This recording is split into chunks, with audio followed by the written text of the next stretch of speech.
Merhabalar kıymetli izleyicilerim ve takipçilerim. Binur'un Mutfağı kanalıma ve mutfağıma hoş geldiniz. Bugün sizler için sadece 2 adet hazır yufkadan görüntüsü ve lezzeti çok güzel olan börek tarifi hazırladım. Bu böreği yaparken hiç yorulmuyorsunuz, lezzeti de gerçekten çok güzel oluyor. Tarifime başlamadan önce kimin nereden izlediğini bana yorumlardan yazarsanız değerli takipçilerimin nereden izlediğini öğrenmiş olurum.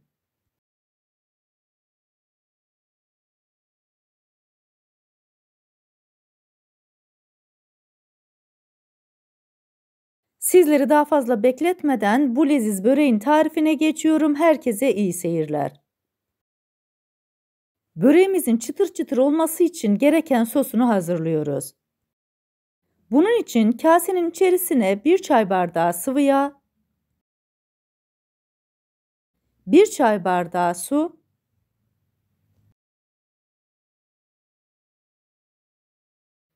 1 tatlı kaşığı sirke, 1 tatlı kaşığı nişastayı koyuyorum. İçerisine koymuş olduğumuz nişasta tamamen pürüzsüz kıvam alıncaya kadar çırpıcı yardımıyla karıştırıyoruz. Bu sos sayesinde böreğimiz çıtır çıtır olacak. Hazırlamış olduğum sosu kenara koyuyorum. İç harcı olarak sadece çökelek kullandım. Kasenin içerisine hazırladığım çökeleği de kenara koyuyorum. 2 adet hazır yufkanın bir tanesini tezgahın üzerine alıyorum. Yufkayı güzelce tezgahın üzerine açıyorum.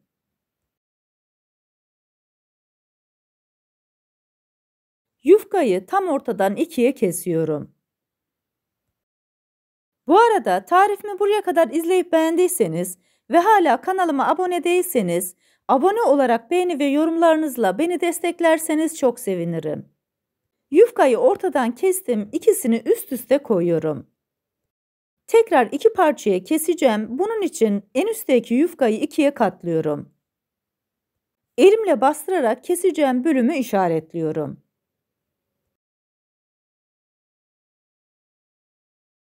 Bıçak yardımıyla bu kısmı da kesiyorum.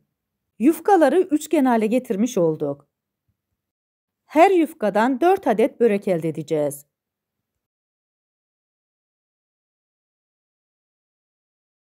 Hazırlamış olduğum sostan üzerine iyice gezdiriyorum. Bu sos böreğin lezzetine lezzet katacak, o yüzden bol bol kullanın. Fırça yardımıyla her tarafına gelmesini sağlıyorum. İsterseniz bu şekilde fırçayla sosun yayın. Ya da yufkanın sağını solunu içeriye doğru katlayarak her tarafın sos olmasını sağlayın. Çökelikli iç harcımızı geniş olan bölüme koyuyoruz. Kenarlarından 4 parmak bıraktım.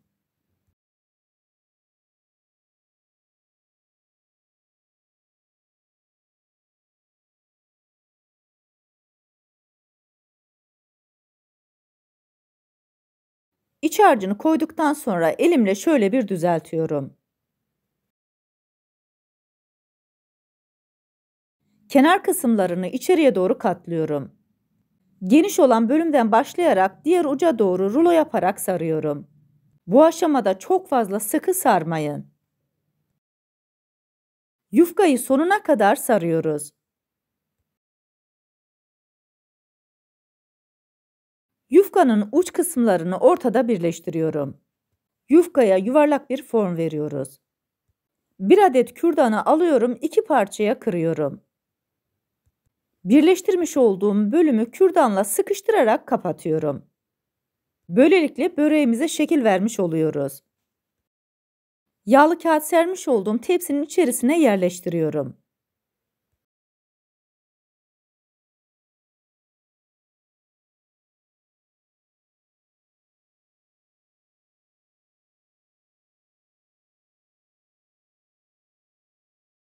Bu arada tarifimde kullanmış olduğum bütün malzemeleri videomun altındaki açıklama kısmında ölçüleriyle birlikte paylaşıyor olacağım.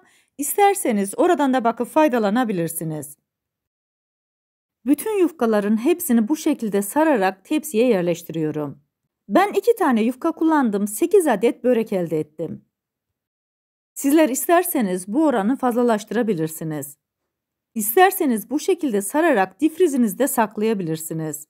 Misafiriniz geldiği zaman buzlu şekilde hemen tepsiye koyup üzerine yumurta sarısını sürdükten sonra fırına koyabilirsiniz. Bu arada tarifimi buraya kadar izleyip beğendiyseniz sosyal medya hesaplarınızdan arkadaşlarınızla paylaşarak bana destek olursanız çok sevinirim.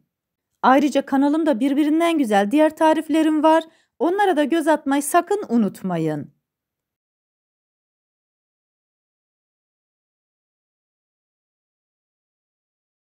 Yufkaların hepsini bu şekilde sararak ve kürdanla tutturarak tepsiye koydum.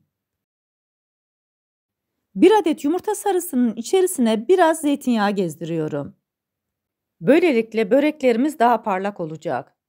Böreklerin üzerine yumurta sarısı ve zeytinyağı karışımını sürüyorum. Fırınımızı da 180 derece alt üst ayara açtık. Böreklerimizi sıcak fırına koyacağız.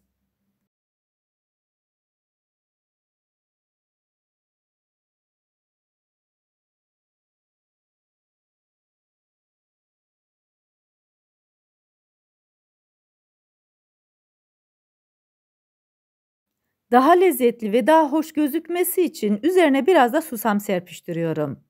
İsterseniz çörek otu da serpiştirebilirsiniz. Hiç fark etmez, her türlü gerçekten çok güzel ve lezzetli oluyor.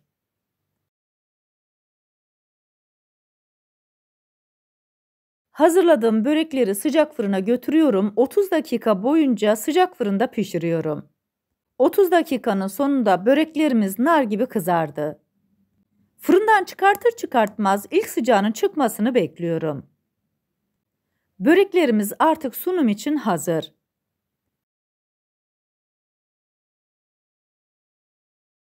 Böreklerin uç kısmını birleştirmek için kürdan kullanmıştım. Kürdanları hemen çıkartıyorum. Sizler de bu aşamada kürdanlarınızı mutlaka çıkartın, sakın böreklerin içerisinde unutmayın.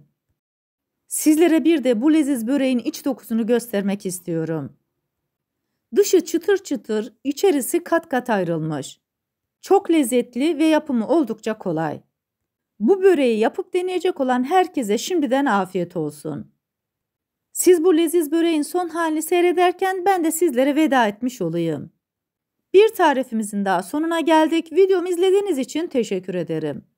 Bana destek olmak için tarifimi beğendiyseniz beğenmeyi, abone değilseniz abone olmayı, yeni tariflerimi izlemek için bildirim zilini açmayı, tariflerimi sevdiklerinizle paylaşmayı unutmayın.